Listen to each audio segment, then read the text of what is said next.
Blessings, everyone. Welcome to our daily devotions. And as we continue our devotions, we are looking at Matthew 5:38 to 42. Basahin ko po para sa atin. Let me just grab my Bible. This is how it reads. Oops. You have heard that it was said, an eye for an eye and a tooth for a tooth. But I say to you, do not resist the one who is evil. But if anyone slaps you on the right cheek, turn to him the other also. And if anyone would sue you and take your tunic, let him have your cloak as well. And if anyone forces you to go 1 mile, go with him 2 miles. Give to the one who begs from you, and do not refuse the one who would borrow from you. And this is a natural flow from the last section. Ano ba yung last section?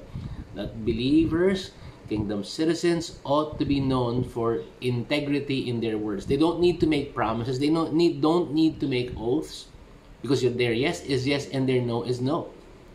So sabi nga ni Cristo, if kingdom citizens are supposed to be known for their truthfulness in their words, dapat din mag-translate ito sa kanilang pagkilos o paggawa, in their actions.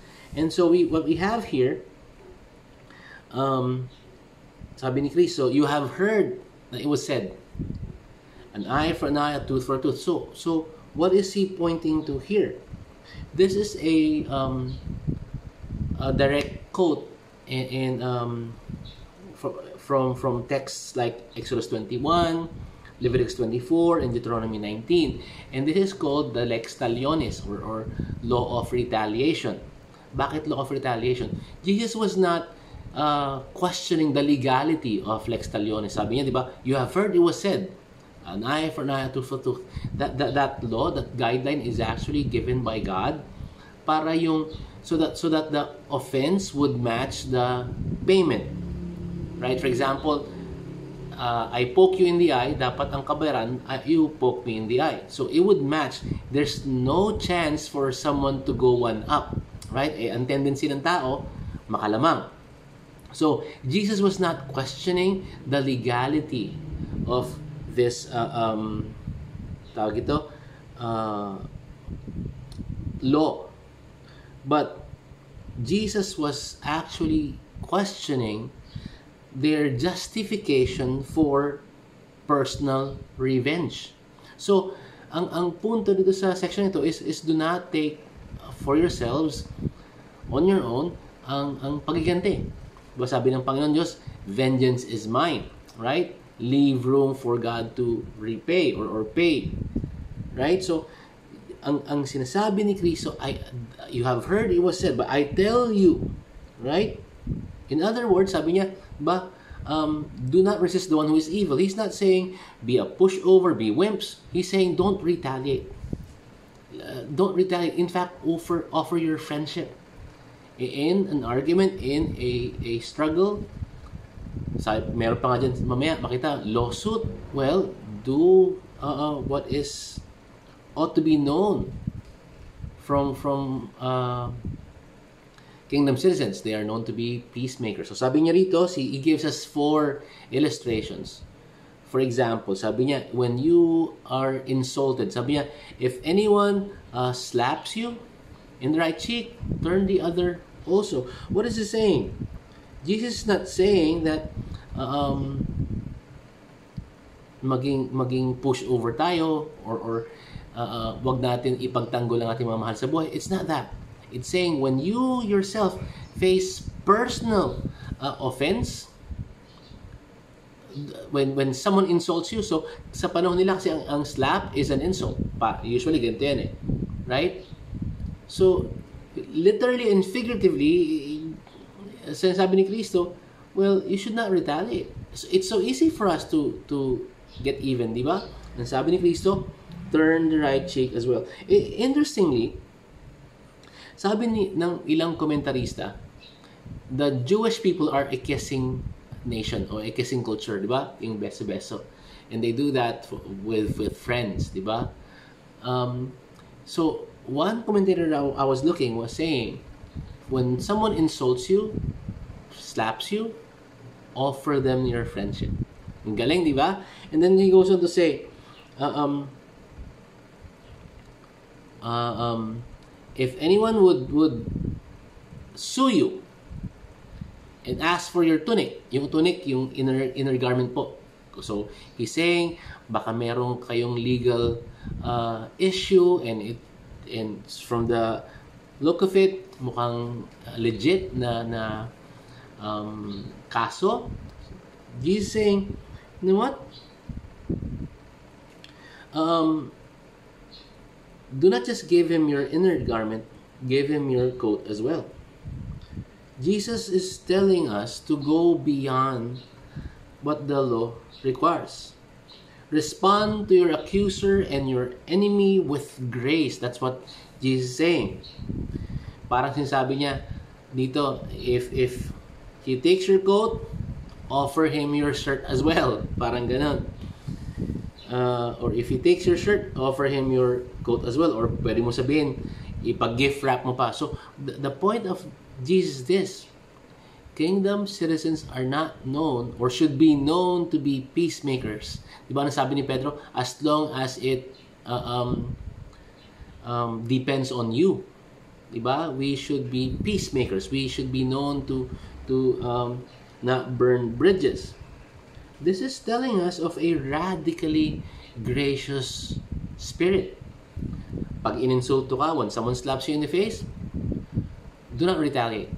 Offer him your friendship. When someone has some legal issue with you and he demands from you your tunic, your shirt, give him your coat as well. It's telling us of a radically unselfish and gracious act. Ano sinasabi rito? Also, pinapakita rin sa atin dito, magtiwala ka sa Panginoong Diyos. That He would provide for you, that He would vindicate you. If you were insulted, maybe napahiya ka, then let God vindicate you. If nilamangan ka, this is what He's demanding from you, and Jesus said, go beyond what is required from you. Trust the Lord that He would provide for you. Then He goes on to say,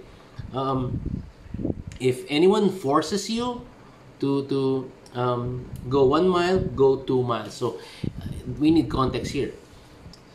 At this time, ang Israel is under Roman rule, diba? So this is a Roman parang idiom, parang ganun. Nung panahon nila, any Roman soldier can force a Jew to carry his bag for him and walk 1 mile. Parang 1 mile is 1,000 paces, 1,000 parang steps. Remember, di ba? Si Simon of Cyrene was forced by a Roman soldier to carry the cross for Jesus. And kasama dito is yung kahihiyan na pupuwersahin ka, that a Roman soldier would force you to walk 1 mile and carry his stuff. Jesus said, no, walk 2 miles. So imagine, alam ng ang kalakaran nila, this is what they know, that when a Roman soldier asks you to go 1 mile and then you go 2, then ano sabihin, what's wrong with this person? Why is he going another mile? An extra mile? Gospel opportunity. We are peacemakers, di ba? We are proclaimers, we are heralds of the good news. And this is really good, tawag ito, testimony for a kingdom citizen. If someone insults you, don't retaliate. Let God fight for you. Offer them your friendship. As long as it depends on you, just offer them your friendship. Let God vindicate you. If someone sues you and demands from you this, yung tunic pala saka yung coat, minsan sa konteksto ng Hudyo, isa lang yan, o minsan dalawa lang yan. Give them that, and trust that the Lord would provide for you. Trust that the Lord would vindicate you. Trust that the Lord would provide for you. If someone asks you to go, or in fact, if someone forces you to go 1 mile, go the extra mile. Para saan?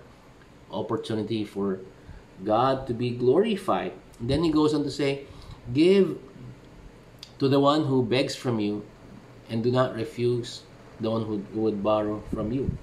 Kanina, may nagdedemanda sa'yo, tapos sumunod, may nag-force sa'yo maglakad ng 1 mile. Now, this is telling us of someone who is legitimately in need. Sa illustration ni Kristo, he describes someone coming across your path with a desperate, legitimate need. Hindi naman sinasabi ng talata na sila ay lazy or irresponsible. They seem to be legitimately hurting and needs assistance. All throughout the Old Testament, God has commanded to help the needy. So what is Jesus saying here? We need to be helping out the needy, right? And when we do, dapat hindi natin siya pinagmamalaki, right? Later on, he would continue on to say sa chapter 6, when you give to the needy, do not practice your righteousness before men, right? Ang ganda nung flow talaga nitong Sermon on the Mount. So, here is what we have learned today. Sabi ni Kristo, you have heard it was said, an eye for an eye, a tooth for a tooth. When you face conflicts, you don't need to retaliate. When someone insults you, offer them your friendship. Let God vindicate you. Let God fight for you.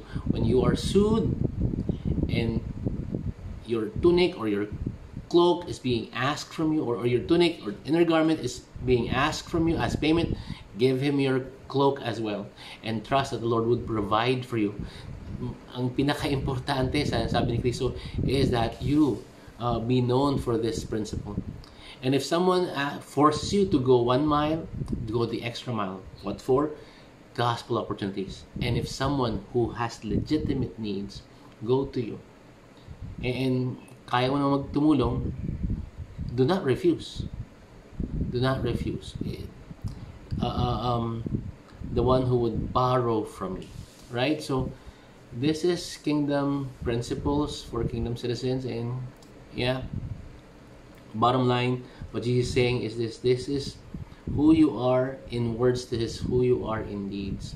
Gracious, forgiving, always wanting to point people to Christ, and be good representations of the Lord Jesus Christ. Right? Maraming tanong, paano kung wala akong may tutulong? Then, offer what you can. Pray for them, right? And so, basically, this is what Jesus is saying. Be known for your gracious, selfless, and loving ways.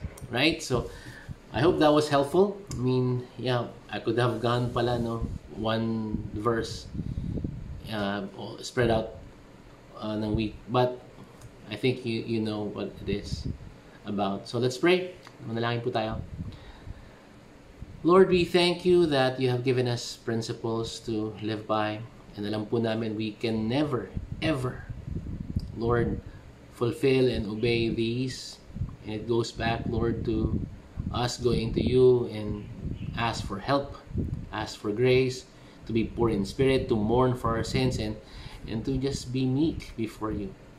And so, Lord, we thank you, Lord, that in times wherein people insult us, we don't need to retaliate. We just need to offer our friendship. Napakahirap nito, Panginoon Diyos, pero sinabi niyo po ito sa amin. And during those times when there are legal matters, we pray that we would be known for those who would trust you, that you would provide. And ang context naman po, Lord, tama ang hatol. And so we pray that you would adhere to this. You have said, Lord, that if even we are forced to do something for us, in this case, Lord, if we are asked to go a mile, we go the extra mile. What for? For us to shine brightly, Lord, as those who are willing and finding it a privilege, Lord, to proclaim you for every gospel opportunities. And we thank you, Lord, for reminding us that those of whom you send our way, especially, Lord, those who are in need, and kung kaya naman namin tumulong, we pray that we would do so. What for? Because we know that we ourselves, Lord, are recipients of your grace. And so, Lord, we thank you that ang mga prinsipyong ito is difficult to do. Thus, we can always go back to you and ask for grace. Salamat na marami sa araw nito. We continue to pray that you'd be with us and preserve, protect, and provide for our needs, O God. And let us be kingdom citizens living out these kingdom principles. Sa pangalan mo, Jesus. Amen at amen. Thank you po for joining me. See you tomorrow. God bless.